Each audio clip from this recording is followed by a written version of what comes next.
Hay momentos en la existencia humana donde nos vemos obligados a elegir entre lo que es lógicamente correcto según nuestros planes terrenales y lo que es urgentemente necesario para nuestra supervivencia espiritual.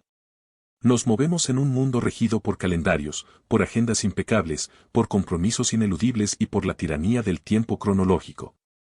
Vivimos con la constante presión de cumplir con las expectativas del entorno, de asistir a las citas programadas y de mantener en marcha las maquinarias que con tanto esfuerzo hemos construido. Sin embargo, cuando el latido del avivamiento golpea la puerta del corazón, toda estructura humana es puesta a prueba. La verdadera espiritualidad no se acomoda a los huecos libres de nuestra rutina, exige un quiebre. Una disposición absoluta a alterar el orden de nuestra realidad con tal de meternos de lleno en la atmósfera de la gloria divina. A menudo, el error de cálculo en nuestros planes personales se convierte en el escenario perfecto para que se manifieste la soberanía del Creador. Podemos encontrarnos en medio de un cruce de caminos, divididos entre la responsabilidad de dar inicio a nuestros proyectos cotidianos y el llamado profundo a habitar en un altar de adoración y búsqueda. El sentido común del mundo nos sugeriría intentar negociar, recortar el tiempo del encuentro sagrado, o simplemente postergar la visitación del Espíritu para una temporada donde el panorama sea más desahogado y cómodo. Pero aquellos que han sido marcados por el fuego saben que el sutil murmullo del Padre no acepta un segundo lugar. Ante la disyuntiva de proteger el orden de nuestras instituciones o lanzarnos sin reservas a donde se está derramando el vino nuevo, la elección del alma hambrienta siempre será la misma. Desmantelar la agenda humana para asegurar el fuego eterno. Este sacrificio de nuestra comodidad no es un acto de irresponsabilidad, sino una declaración de prioridades en el reino del Espíritu. Cuando decidimos conscientemente detener la marcha de nuestras actividades seculares. Cuando alteramos los horarios y cancelamos los pendientes con el único propósito de estar presentes allí donde el Espíritu está moviendo las aguas, estamos liberando una fragancia de honra que conmueve el corazón de Dios. El gozo de volver a encontrarnos en la intimidad con el Creador no se compara con el cumplimiento de una rutina perfecta. Es una bendición que adquiere un peso aún más relevante cuando se experimenta tras haber caminado por valles de sombra, de pérdida y de dolor profundo. Es precisamente en esos momentos de transición, después de haber despedido a seres amados hacia su hogar celestial, cuando la presencia de un Dios vivo se vuelve el único ancla real para nuestra existencia. Si el mundo necesita una prueba irrefutable de que hay un Dios real y operante, no la encontrará en discursos fríos ni en templos vacíos de poder. La hallará en la gracia sobrenatural que sostiene a las familias y a los ministerios en medio de sus temporadas más difíciles. Ver a un hijo de Dios permanecer de pie, con el rostro iluminado por la paz y el corazón rebosando de un gozo inexplicable después de haber atravesado el fuego de la aflicción, es el mayor testimonio de avivamiento que la tierra puede contemplar. Por ello, el esfuerzo por estar en el lugar de su visitación cobra un sentido de urgencia. No asistimos a un encuentro con la divinidad para cumplir con un evento más en el calendario, sino porque sabemos que fuera de ese río de gracia, nuestras almas simplemente no pueden sobrevivir. La decisión de rendir el control del tiempo es el primer paso para pasar de la superficie a las profundidades de lo sobrenatural. Existe una profunda diferencia entre la emoción de una reunión multitudinaria y el impacto de un movimiento espiritual que permanece a través del tiempo. Es fácil dejarse envolver por el entusiasmo de los grandes congresos, por la belleza de la música compartida y por las manifestaciones visibles de una fe colectiva. Sin embargo, el verdadero valor de un despertar espiritual no se mide por la intensidad del clamor de una noche, sino por lo que sucede cuando las luces se apagan. La multitud se dispersa y las personas regresan a la dura realidad de sus vidas cotidianas. El corazón del Padre no arde únicamente por darnos un momento de visitación reconfortante, su anhelo es generar un fruto que permanezca. Un impacto tan profundo que transforme el carácter y redefina el destino de las generaciones. El avivamiento genuino no es un refugio para escapar de las responsabilidades, sino un campo de entrenamiento. El pueblo de Dios debe comprender que no habita en una llanura pacífica, sino en medio de una intensa batalla por el destino de las almas. Por lo tanto, salir de un encuentro con lo divino no puede significar simplemente haber sobrevivido una semana más o haber recargado energías para aguantar hasta el Congreso del próximo año. El propósito de ser tocados por el fuego del Espíritu es salir de la pasividad, abandonar el conformismo de la tibieza y convertirse en portadores de una llama viva. Quien ha sido verdaderamente transformado en el altar no guarda la bendición para sí mismo, se convierte en una antorcha humana dispuesta a encender regiones enteras con el mensaje de la santidad y el amor de Dios. Este fruto duradero se manifiesta con claridad cuando la experiencia espiritual se traduce en una pasión inquebrantable por los perdidos y en una consagración diaria a la verdad. Cuando un despertar es real, el resultado inmediato es el nacimiento de vidas dedicadas al servicio, donde la comodidad personal se rinde a cambio de llevar esperanza a los rincones más oscuros de la tierra. El fuego que no se propaga termina por extinguirse. Por eso, la estructura de una comunidad madura siempre buscará canalizar ese desborde espiritual hacia la acción misionera y el servicio práctico. No se trata de buscar la espectacularidad del momento, sino de trabajar con paciencia en las trincheras, sabiendo que cada vida rescatada de la alienación y el vacío es un testimonio permanente del poder de la resurrección. Aun cuando las temporadas de visitación pública parezcan disminuir en intensidad con los años, el verdadero río de Dios sigue corriendo a través de los corazones que decidieron mantener su enfoque. La pureza, la integridad en el hogar, el compromiso con la justicia y el amor compasivo son las verdaderas evidencias de que el Espíritu caminó entre nosotros. Dios busca un pueblo que rinda cuentas con lo que ha recibido, que camine con estrategias divinas para sanar a una sociedad fracturada y que no se tambalee ante los cambios del entorno. El avivamiento definitivo es aquel que deja una huella imborrable de piedad, levantando hombres y mujeres que no viven de glorias pasadas, sino que caminan día a día bajo la influencia fresca, pura y permanente del Creador. El caminar en el Espíritu no exime al creyente de las tensiones del tiempo presente, al contrario, lo coloca con frecuencia en el centro de las corrientes más complejas de la sociedad. Ser portador de una fe viva implica el llamado ineludible a convertirse en una voz profética, una presencia que no se asimila al pensamiento dominante ni huye hacia la comodidad del aislamiento, sino que se mantiene firme en la esfera pública.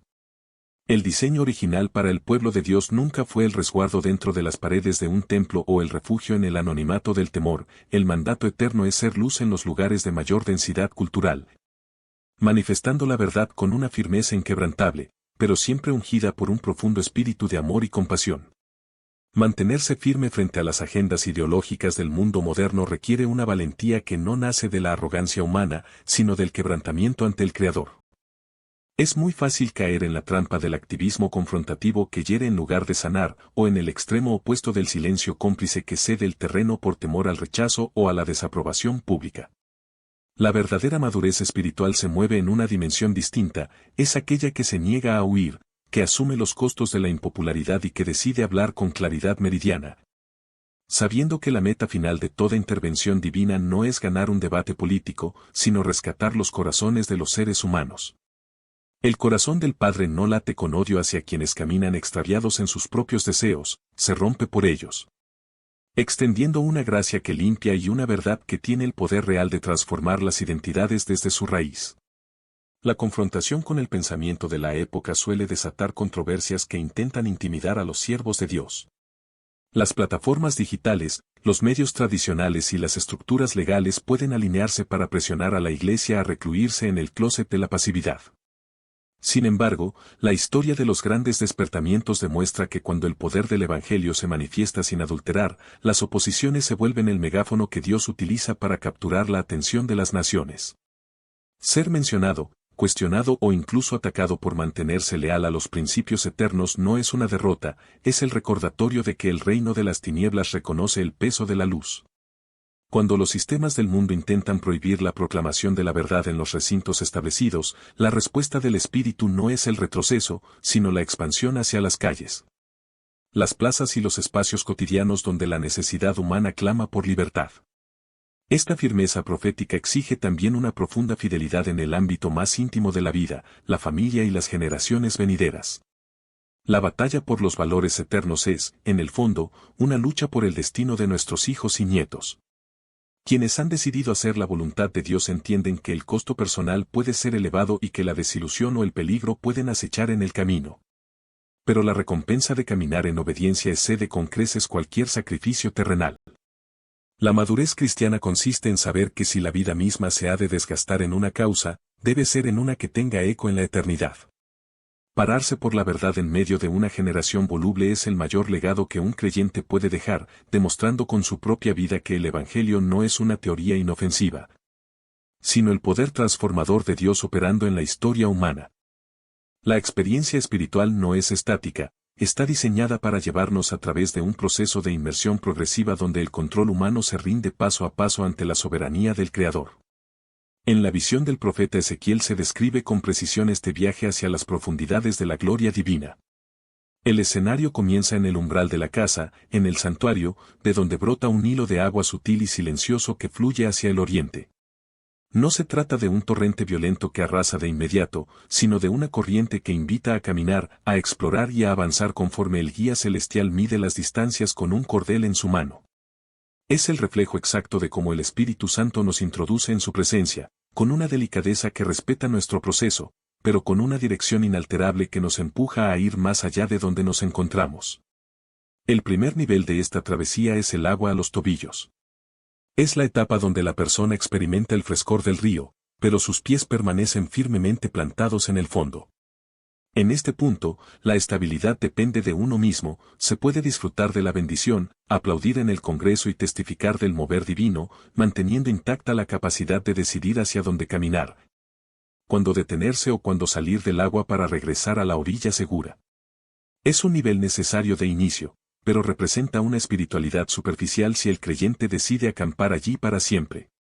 Quedarse en los tobillos es conformarse con salpicaduras de gracia mientras la mente sigue gobernando las decisiones, los horarios y las prioridades de la vida diaria. Al avanzar otros 1000 codos, el agua alcanza las rodillas y, posteriormente, los lomos. Con cada paso que nos introduce en el cauce, el suelo se vuelve menos firme y la resistencia del agua comienza a condicionar el movimiento. En las rodillas, el caminar ya no es tan ligero, la corriente empieza a exigir un esfuerzo de adaptación y la postura natural del cuerpo se inclina hacia la rendición. Al llegar a los lomos, el peso del espíritu cubre el centro mismo de la fuerza humana. Es la transición donde la voluntad propia empieza a perder su fuerza y la persona se da cuenta de que ya no puede maniobrar con la ligereza de antes. La presión del fluir divino se vuelve una fuerza ineludible que nos obliga a mirar hacia el frente y a reconocer que el diseño de Dios es vaciarnos de toda autosuficiencia. El destino final del viaje es el río que ya no se puede cruzar a pie, un abismo de aguas profundas donde es estrictamente necesario nadar. En este nivel, la planta del pie pierde total contacto con la tierra agrietada del desierto personal, ya no hay de dónde sostenerse, ya no sirven los métodos lógicos, las teologías acartonadas ni el control de la agenda humana. El río se vuelve un torrente soberano que arrastra al creyente hacia donde la corriente decide ir. Meterse al río por encima de la cabeza es el acto supremo de fe, es la frustración santa y la desesperación mezclada con hambre que llevan al hijo a exclamar, no quiero solo sentir tu presencia en la superficie. Quiero ser llevado por ti a lugares en Dios donde nunca antes he estado.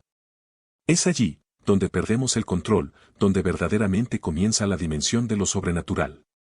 El avance hacia las profundidades del avivamiento no es un trayecto libre de peligros, se trata de una senda estrecha flanqueada por dos grandes precipicios que amenazan con desviar al pueblo de Dios de su verdadero propósito. El primer abismo es el de la religión tradicional, caracterizado por el espíritu fariseo. Este sistema busca encajonar el obrar divino en manuales, costumbres y estructuras denominacionales rígidas. Cuando el Espíritu Santo irrumpe con formas inusuales, que rompen el protocolo establecido, la mentalidad religiosa reacciona con hostilidad y sospecha. Su prioridad es mantener un orden perfecto, pero se trata del orden del cementerio, estático, frío y desprovisto de vida. En el momento en que se cierra la puerta a lo nuevo por cuidar las formas, se ahoga el manantial de la visitación. En el extremo opuesto del camino se encuentra el segundo precipicio, la espiritualidad superficial y chiflada. Este peligro se alimenta exclusivamente del sensacionalismo y de la búsqueda obsesiva de manifestaciones externas. En este terreno, las personas se vuelven adictas a la experiencia del momento, se emocionan por el temblor, las caídas o la risa, pero pierden de vista el objetivo de la visitación. Dios no envía su lluvia para que los creyentes organicen reuniones dedicadas únicamente a salpicarse unos a otros mientras el mundo exterior perece en la indigencia espiritual.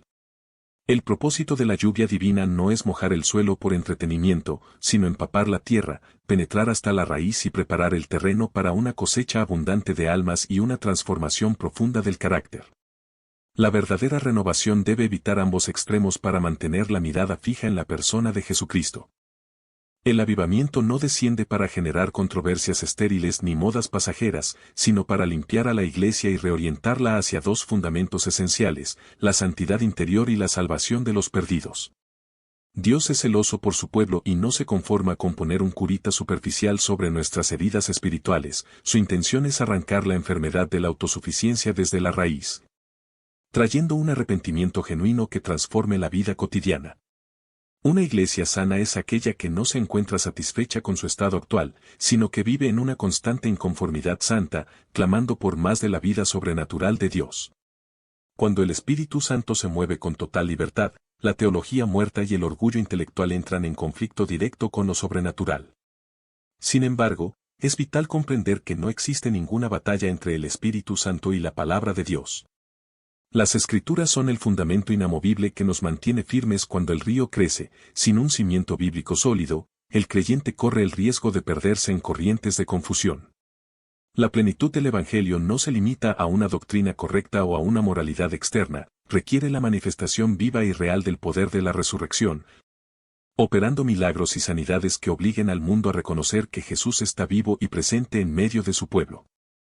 El fluir del río divino en la vida de un creyente no está peleado con la firmeza de su estructura moral, al contrario.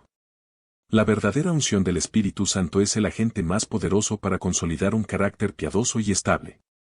A menudo, el mundo y la propia iglesia se confunden al observar a ciertas figuras que exhiben dones espectaculares, pero cuyas vidas privadas están sumidas en la inconsistencia, el desorden familiar o la debilidad ética. Este desajuste ha llevado a muchos al escepticismo, pensando que el poder sobrenatural está disociado de la madurez. Sin embargo, en el diseño original del reino, el Espíritu Santo no desciende para hacernos volubles o inestables, sino para transformarnos en personas confiables, padres presentes, esposos leales y líderes íntegros que reflejan la naturaleza misma de Cristo en el hogar. Caminar en lo sobrenatural no es una licencia para la excentricidad o la ligereza, exige que el carácter crezca al mismo ritmo que la influencia espiritual. No existe ninguna lucha entre la unción y la piedad cotidiana. Si el Espíritu de Dios está operando de manera genuina, el resultado inmediato será un incremento en la estabilidad. Una pureza de intenciones que erradica la corrupción y una firmeza que nos sostiene en pie cuando las olas de la presión social intentan derribarnos. Las experiencias extraordinarias, como sentir descargas que asemejan electricidad en las manos, ver que el cuerpo tiembla bajo el peso de la gloria o experimentar que las manos se cierran de forma involuntaria durante una proclamación profética, son señales legítimas de que el Creador toca nuestra biología. Pero esas manifestaciones pierden su valor si no están respaldadas por una vida cimentada en las Escrituras. Estas señales del poder divino actúan con frecuencia como recordatorios físicos de que pertenecemos a otra dimensión. Dios, en su soberanía, puede subir el volumen de su presencia justo en los escenarios más improbables, frente a las cámaras del mundo o ante el escepticismo de la sociedad secular, salpicando con su poder a quienes observan desde la distancia. Pero el misticismo real no radica en buscar estas manifestaciones por mera curiosidad o para inflar el orgullo intelectual. Muchos de los que hoy caminan con un corazón endurecido o profesionalizado en las cosas de la fe, en el pasado fluían con libertad en estas dimensiones, se caían bajo el poder divino. Pasaban horas sumergidos en la oración secreta y sabían lo que era ser transformados por un toque fresco. Con el tiempo, las desilusiones, el exceso de actividades y la rutina apagaron ese fluir, convirtiéndolos en profesionales de la religión que manejan los conceptos pero carecen del fuego. El anhelo del Padre en esta hora es recargar, restaurar y desatar las funciones que se habían estancado. Él quiere recordarle a su iglesia que el Evangelio no es una teoría inofensiva basada en el esfuerzo humano extenuante. Aunque el trabajo arduo y el sacrificio son pilares en el reino, la vida de fe posee un componente estrictamente sobrenatural que no puede ser sustituido por la elocuencia o la estrategia humana. El río de Dios está llamando de nuevo a las puertas de aquellos que se volvieron escépticos, invitándolos a echarse un clavado profundo en sus aguas, a sacudirse la apatía y a comprobar que cuando el Espíritu toma el control, lo que a las fuerzas humanas les tomaría años de trabajo, el río lo puede transformar y consolidar en un solo instante de rendición absoluta. El desenlace del río de Dios no es el aislamiento ni el disfrute egoísta de la presencia divina. Su destino final es alterar la geografía del dolor humano y desatar una productividad sobrenatural allí donde la muerte parecía haber ganado la batalla. En la culminación de la visión del profeta Ezequiel, el guía celestial lo lleva de regreso a la ribera, y es en ese retorno donde se revela el verdadero propósito de la inmersión profunda. A ambos lados del caudal, donde antes solo había aridez, sequía y tierra agrietada, ahora se levanta una multitud de árboles frutales cuyas hojas nunca caen ni pierden su verdor. Las aguas que brotan del santuario tienen una dirección específica, corren hacia el desierto, descienden al mar muerto y, al entrar en contacto con las aguas amargas, estancadas y podridas de la tierra, obran un milagro de sanidad y restauración absoluta. Todo lo que sea tocado por el paso de este río, vivirá. Esta sanidad de las aguas amargas representa la intervención del Espíritu Santo en las memorias heridas, las comunidades destruidas y las vidas que se consideraban perdidas para siempre. El mar muerto de nuestra sociedad, con su densidad de amargura, desilusión y pecado, es transformado en un ecosistema desbordante de vida. La Escritura declara que junto a este nuevo río restaurado se pararán los pescadores y habrá una abundancia inexplicable de peces. Es el cumplimiento exacto del diseño original de Jesús cuando llamó a sus discípulos a las orillas de Galilea y les prometió convertirlos en pescadores de hombres. Donde el río de Dios fluye con libertad, la evangelización deja de ser un esfuerzo humano, pesado y estéril, donde se pesca con dificultad uno a uno. Se convierte en una dinámica de visitación soberana donde las redes se llenan hasta romperse, capturando a cientos y miles de almas en un solo movimiento de la gracia. No debemos temer a la inmensidad del río ni a las manifestaciones inusuales que acompañan su soberanía. Cuando el avivamiento irrumpe, el sonido de la alabanza colectiva se asemeja al rugido de un tren a la distancia o al estruendo de muchas aguas que rompen las paredes de nuestra lógica. Frente a esta gloria, toda superficialidad, toda ligereza y todo orgullo chiflado se disuelven. Dios nos llama en esta hora a abandonar la orilla de la seguridad humana, a dejar atrás los prejuicios que nos volvieron escépticos y a renunciar a la profesionalización estéril del ministerio. Si amamos la palabra, si cuidamos la integridad de nuestro carácter cristiano y si estamos verdaderamente comprometidos con el servicio, no tenemos por qué temer perder el control en el abismo de su espíritu. Ha llegado el momento de dar el salto definitivo, de empaparnos por completo y de permitir que la corriente nos lleve a dimensiones de piedad y poder que nunca antes habías imaginado. Ponte en pie en el secreto de tu alma. Desconéctate de la prisa del reloj y de las agendas que aprisionan tu rutina. El mismo Dios que sacudió los altares en el pasado, el mismo que transformó a drogadictos en portadores de su voz profética y el que encendió escuelas enteras con el fuego de su unción, está frente a ti en este preciso instante. Abre las manos, rinde el control y eleva tu clamor en la intimidad de este santuario. Padre eterno, aquí estoy frente a la inmensidad de tu río. Reconozco que las fuerzas de mis propios métodos se han agotado y que no me conformo con vivir con el agua a los tobillos. Deseo meterme por encima de mi cabeza en tu gloria. Renuncio a la tibieza, al escepticismo y al orgullo de mis estructuras. Me lanzo sin reservas a tus aguas profundas. Sana mis fuentes amargas, restaura los manantiales de mi corazón y devuélveme el fuego de una pasión inquebrantable por los perdidos. Haz de mi vida un canal donde corran tus ríos de agua viva, trayendo medicina a las hojas y alimento a las naciones. Me rindo a tu corriente, Señor. Llévame a donde tú quieras. En el nombre de Jesús, amén.